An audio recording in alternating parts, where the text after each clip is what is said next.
بھی جیسے کام کے حوالے سے ذکر ہو رہا تھا کہ ضرورت پڑتی ہے، ایسے حالات پیش آتے ہیں.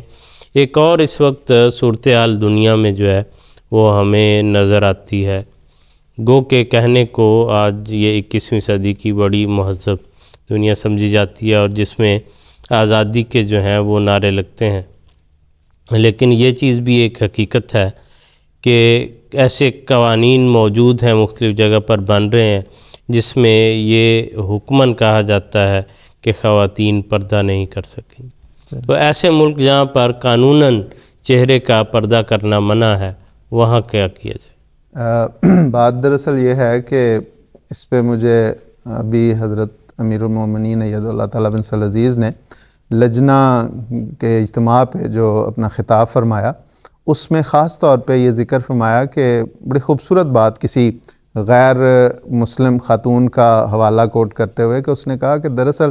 اس قسم کے قوانین بنانے والے مرد جو ہیں وہ اپنی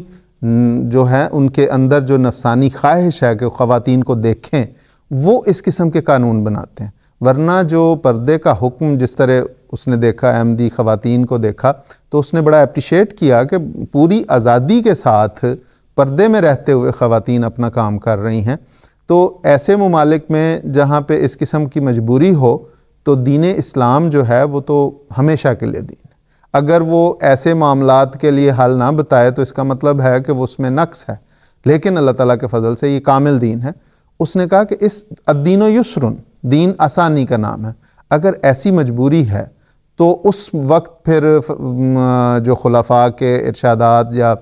اسلام کی تعلیمات ہمیں ملتی ہے تو اس وقت وقتی طور پہ اتنا پردہ، چہرے کا پردہ، مثلا وہ کہتے ہیں کہ سکارف نہ لیا جائے تو پھر سکارف اس کام کے موقع پہ سکارف نہ لیا جائے. لیکن چونکہ بنیادی چیز حیا اور تقوی ہے، اس لیے اس حیا اور تقوی کو قائم رکھتے ہوئے پھر بناؤ سنگار نہ کیا جائے. جس طرح ابھی مشہور صاحب نے حضرت صاحب کا ارشاد پڑھ کے سنایا کہ اس میں پھر یہ احتیاط ہونی چاہیے کہ وہ بناؤ سنگار نہ ہو، اور اس وقت جہاں پہ وہ ضرورت ہے، جہاں پہ مجبوری ہے، جہاں پہ قانون لاگو ہو رہا ہے وہاں تک وہ پھر محدود رہے گا، وہاں پہ وہ پردہ نہ کرے، اور پھر جب وہ اس سچویشن سے باہر آ جاتی ہے تو پھر اپنا پردہ کرے. اس کے بارے میں بڑی واضح طور پہ وہی جو کینیڈا کے اجتماع کے حوالے سے محترم جلسہ سالانہ کے حوالے سے حضرت صاحب کا ارشاد پڑا ہے، اسی میں حضور فرماتے ہیں، اس خاص طور پہ اس کا ذکر کرتے ہوئے حضور فرماتے ہیں کہ اسکول اور کالجوں میں بھی لڑکیاں جاتی ہیں، اگر کلاس روم میں پردہ سکارف لینے کی اجازت نہیں بھی ہے تو کلاس روم سے باہر نکل کر فوراً لینا چاہیے. یہ دو عملی نہیں ہے اور نہ ہی یہ منافقت ہے. اس سے آپ کے ذہن میں یہ احساس رہے گا کہ میں نے پردہ کرنا ہے، اور آئندہ زندگی میں پھر آپ کو یہ عادت ہو جائے گی، اور اگر چھوڑ دیا تو پھر چھوٹ بڑھتی چلی جائے گی اور پھر کسی بھی وقت پابندی نہیں ہوگی، پھر وہ جو حیا ہے وہ ختم ہو جاتی ہے. تو اس میں اتنی خوبصورتی کے ساتھ سارا مضمون بیان کر دیا کہ جو مجبوری ہے اس وقت اس سے اسلام کہتا ہے کہ اسلام چونکہ آسانی پیدا کرتا ہے، اس مجبوری کے وقت اس سے ہٹ جائے بندہ، لیکن اس کے بعد پھر جب وہ مجبوری ختم ہو جائے تو پوری طرح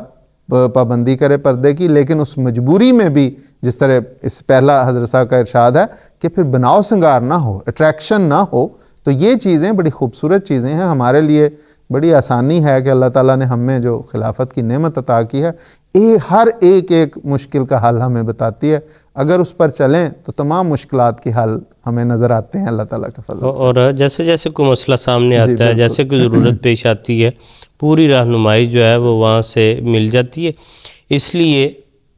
حضرت خلیفۃ المسیح رابع رحمہ والا نے ایک دفعہ یہ پردے کے موضوع پر خطاب فرمایا تو حضور نے اس میں جو ہدایات دیں تو لجنہ کی ایک عہدیدار سے بات کرتے ہوئے حضور نے فرمایا کہ جب میں یہ آپ کو کہہ دیتا ہوں تو پھر اس کی ذمہ داری مجھ پر ہے. آپ کو اس بارے میں تو فکر مند ہونے کی بھی ضرورت نہیں ہے کہ میں جانوں اور میرا خدا جانے. اور یہ باتیں دراصل اتنی دیانتداری اور اتنی باریکی سے دیکھ کر بتائی جاتی ہیں کہ اس میں اللہ تعالیٰ کے فضل سے میں سمجھتا ہوں کوئی ایسی بات باقی رہ نہیں جاتی کہ جس میں خدا نخواستہ جو کسی کو پریشان ہونا پڑے. تو اس لیے کھلے دل سے وہ پیروی کرتے ہوئے جو ہے اسی میں انسان کے لیے برکت اور بھلائی ہے. جو یہ ابھی آپ نے جب بات کی تو یہ میرے ذہن میں آیا کہ کسی کے ذہن میں یہ نہ آئے کہ یہ نعوذ باللہ خلفاء کی اپنی باتیں ہیں، اس کی بیس کیا ہے؟ تو اس پہ میں سوچ رہا تھا تو اچانک یہ بات سامنے آئی کہ اس کی بنیاد موجود ہے۔ دیکھیں حضور صلی اللہ علیہ وسلم، جس طرح محترم مشہور صاحب نے قرآن کریم کی آیت پڑھی کہ حضور صلی اللہ علیہ وسلم کی ازواج کے لیے تو زیادہ پابندی ہے، اور حضور صلی اللہ علیہ وسلم کی حدیث میں آتا ہے، ہم نے پچھلے پروگراموں میں ذکر کیا کہ حضور اعتکاف کے دوران تھے تو کوئی زوجہ مطہرہ ملنے آئیں تو دیر ہو گئی، واپس چھوڑنے جا رہے تھے تو اب گھونگھٹ ہوا تھا، پردہ ہوا تھا، دو مسلمان وہاں سے آئے تو حضور نے اس لحاظ سے کہ ان کے دل میں کوئی وہم نہ پیدا ہو،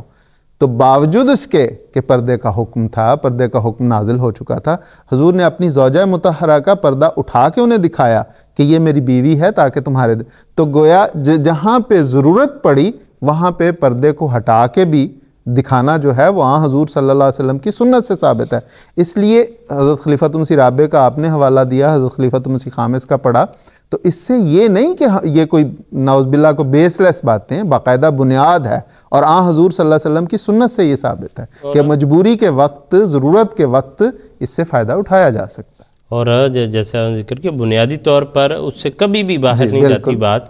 کہ دیکھیں یہ تو ایک پردے کا حکم ہے، جہاں پر حلال حرام کا بیان ہے وہاں پر یہ فرمایا فمن استر غیر باغ، جی بالکل، کہ ایسا شخص جو مجبور ہو جائے، جی بالکل، اور